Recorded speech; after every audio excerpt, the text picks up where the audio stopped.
Welcome to Redbeard Radio. I'm Brian Keith, and today we are talking about an uncomfortable topic. We're talking about the topic of why you, yes, you, dear listener, let yourself go.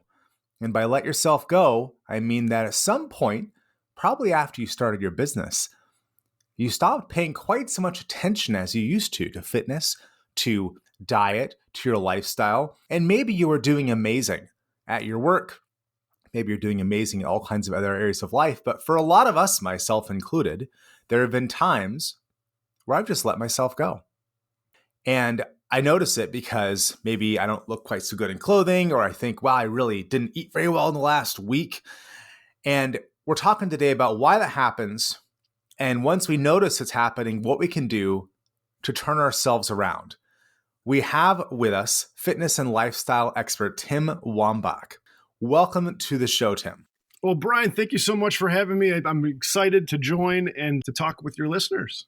Now, what everyone always wants to know is, why should I listen to whoever's telling me whatever advice they're about to tell me? So before I ask you about why is it that otherwise smart people like me sometimes let ourselves go in the pursuit of work productivity, would you please tell us a bit about your journey and why we should listen to you as an expert on this topic?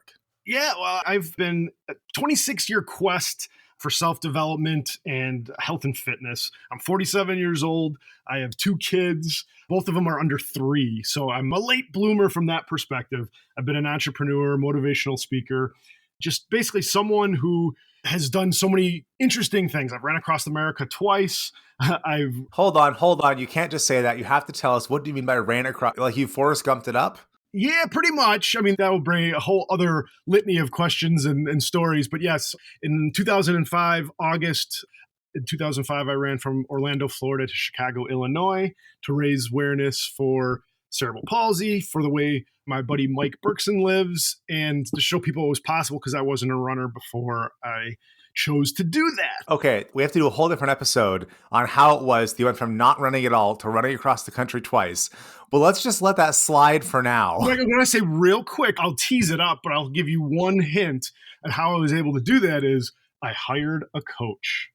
That's uncomfortable when you say that, because I'm immediately brought to mind the idea of, if you really care about almost anything, the fastest way to get results is usually to hire someone who's already done that, who can provide accountability for you. Exactly. And I noticed that there's some areas in my life in which I'm completely on board with that. Like I have my membership coach, Stu McLaren, who I had on Redbeard Radio briefly. And yeah, so I have someone who I pay attention to, my podcasting coach, John Lee Dubes. Now, they're not my individual coaches, I'm part of their memberships. Right. But still, I think, well, if I actually care about podcasting, I'm going to go join Podcasters Paradise. Why? Because I'm investing in myself. If I care about sales, I'm going to go join the Sales Whisperer and Wes Schaefer's stuff, because if I care about sales, I should be learning from a master and putting money down, because that's where your attention flows, is follows your wallet, right? Absolutely. So that's why it's a bit uncomfortable, because I think about, well, there's some areas in which I don't have a coach. Like, do you know I don't have a personal trainer? Ooh.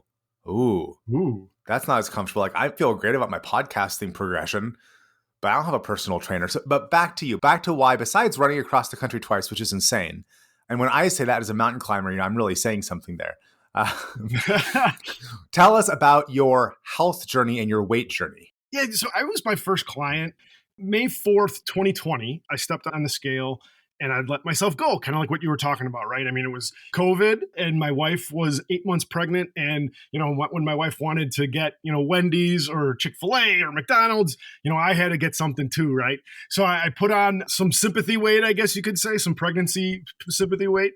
And it was just, crazy times with COVID. And I stepped on the scale and I weighed 255 pounds. And I realized that I knew everything I needed to know to not be where I was, but I wasn't doing what I knew.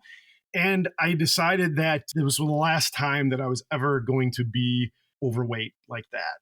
And what I did was I reversed engineered all the times I was successful, but I also reverse engineered all the times that I had failed. And I asked deeper questions. Why did I fail? Why did I let this happen? What was the stumbling block here? So I had all these different questions that I had answers to that would help me overcome the obstacles along the way. Now, here's the thing. The secret sauce is not to be perfect.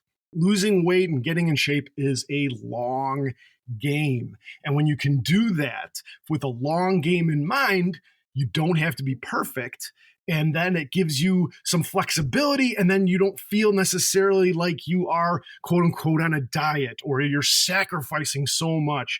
And basically, I used what I knew about myself to my advantage. And that's what I try to help my clients as well. Let me tell you about a time when I was really fit, and then I want you to tell me why my thinking is poor in terms of getting to where I want to go. I was in my mid-20s, and I was sword fighting all the freaking time. So running around in 50 pounds of armor in the hot summer and living with a bunch of sword fighters. So we were pretty health conscious in what we ate. And I remember, and there's pictures of me in armor, right? And I can say, wow, look at that 25-year-old version of me. I was so strong then. And I compare who I am now, which is no longer 25 in many ways, thank goodness. I look back and I say, oh man, that guy was fit. That guy was fit. But that was back then when I was more healthy. Now, what's wrong with that line of thinking, Tim? Well, you're comparing yourself to too far back. You want to compare yourself to the future, not the past. Oh, there's a book title. Well, right? I'm not exactly sure how old you are, but I think you're in the mid-30s, right? You got it.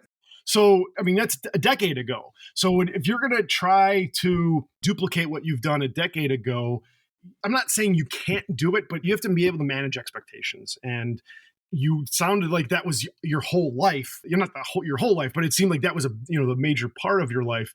Now you have all these businesses and podcasts and like all these things that you got going on.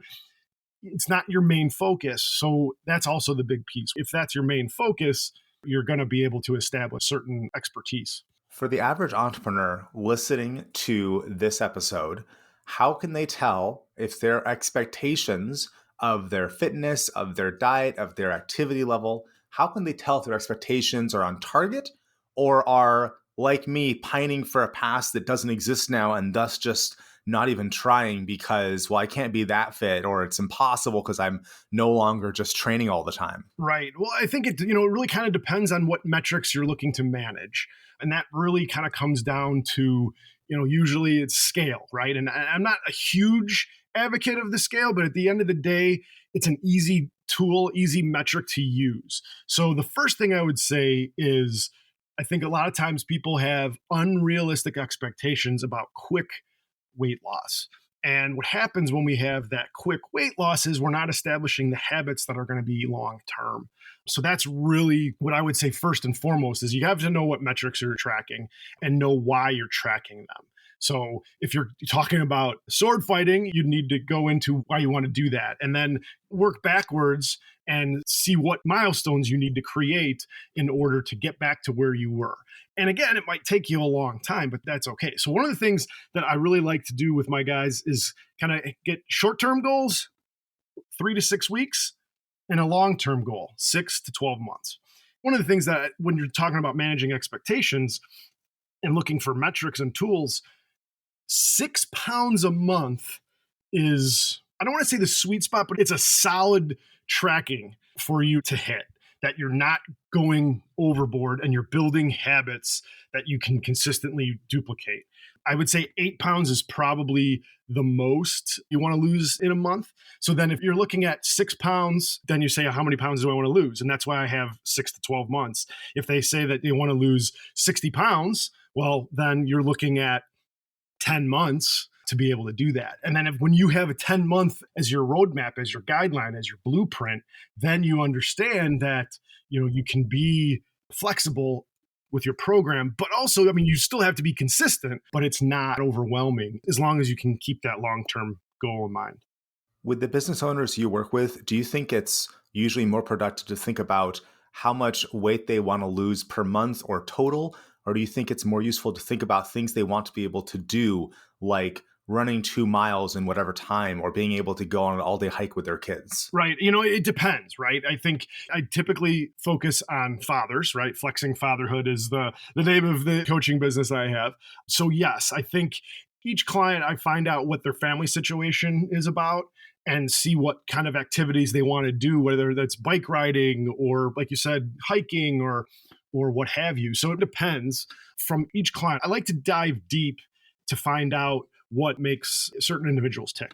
Let's speak to the women in the audience right now who maybe they recognize their husband in what we're talking about, right? The guy who's maybe really productive at work, maybe really devoted father and husband, but has sort of let himself go, as I've described, I have, as you have in your life.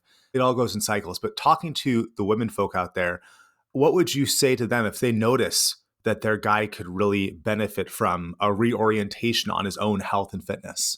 Yeah, I think it's really interesting from a spousal standpoint, right? I think a lot of times males might feel threatened if their wife were to say something, but then it also might light a fire under their ass too. So it really kind of depends. You have to know your relationship and you have to know your husband. And if you can push your husband's buttons, I think you certainly should make some suggestions.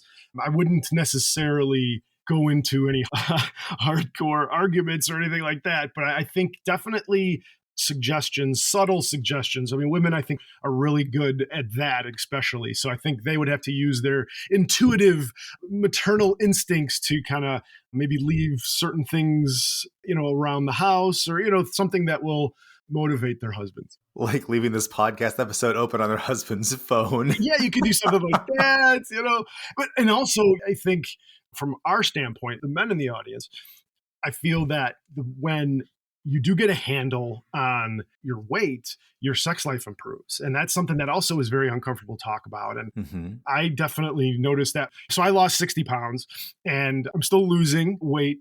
And that was something that definitely has improved a lot in my life. Wonderful. Even in June of 2020, that's when we had our second daughter.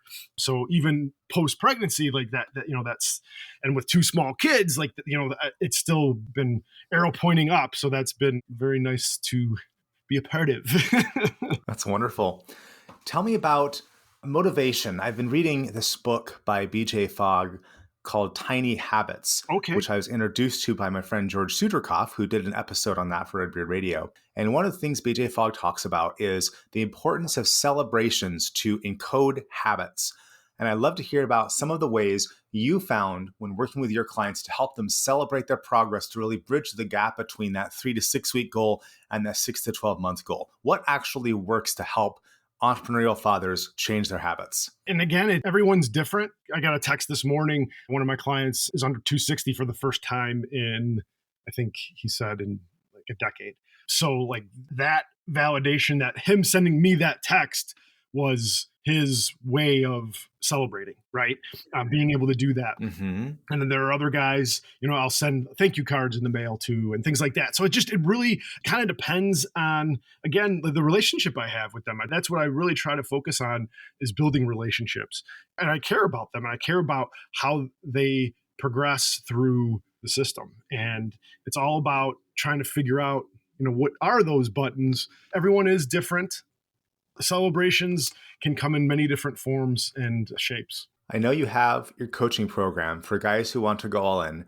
Can you give us a brief exercise that a guy listening or a woman listening can hand to her husband to go and get on the flexing fatherhood path? Just something small and discreet that a person can do at home. I would say that what we would want to do is we want you to get in front of a blank sheet of paper with a pen. Could be a journal, hardbound, whatever you want to do. And I want you to write down why this is the last time you're going to be overweight. And I want you to get uncomfortable. So here's the thing, when you're doing this, is not only do you have to be uncomfortable, you have to be 100% honest with yourself. That is really, the end of the day, what it takes to make a change. You have to be unabashedly honest with yourself about why you are where you are. And that's okay, because you're there. You can't change it. You can't put the toothpaste back in the tub, right? You are where you are. Accept it. And that's fine. You are where you are. But why are you where you are? Write it down. Get clear. Get honest. Get honest. Get honest. I can't stress that enough.